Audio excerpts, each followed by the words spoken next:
हमारे इस channel DJ Balkrishna production house को लाल बटन दबाकर सब्सक्राइब करें और साथ में घंटी के निशान को दबाना ना भूलें ताकि सभी नए ऑडियो वीडियो आप तक तुरंत पहुंचे।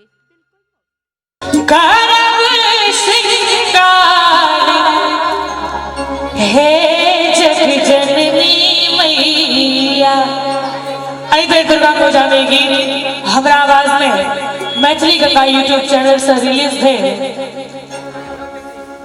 कि नवका लहठी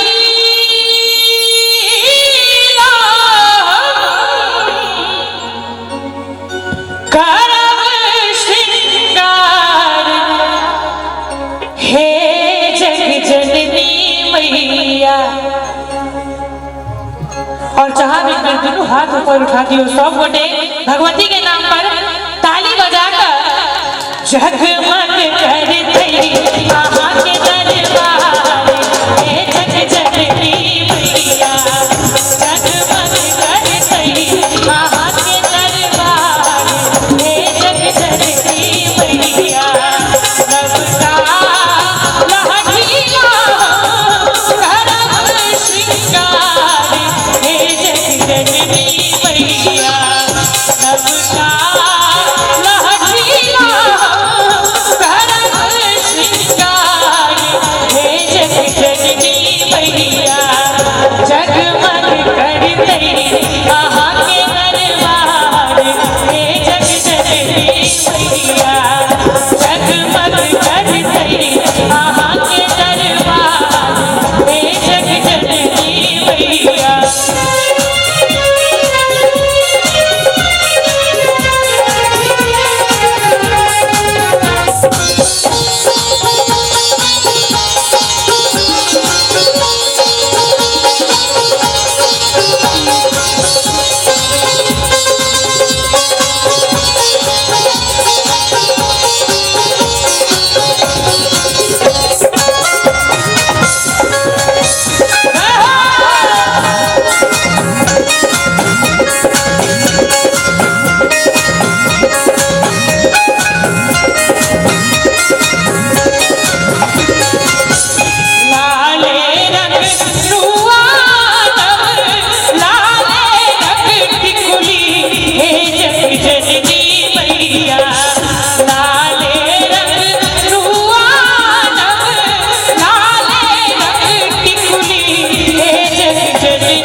और सब संत में बड़ा सुंदर रचना कि धिया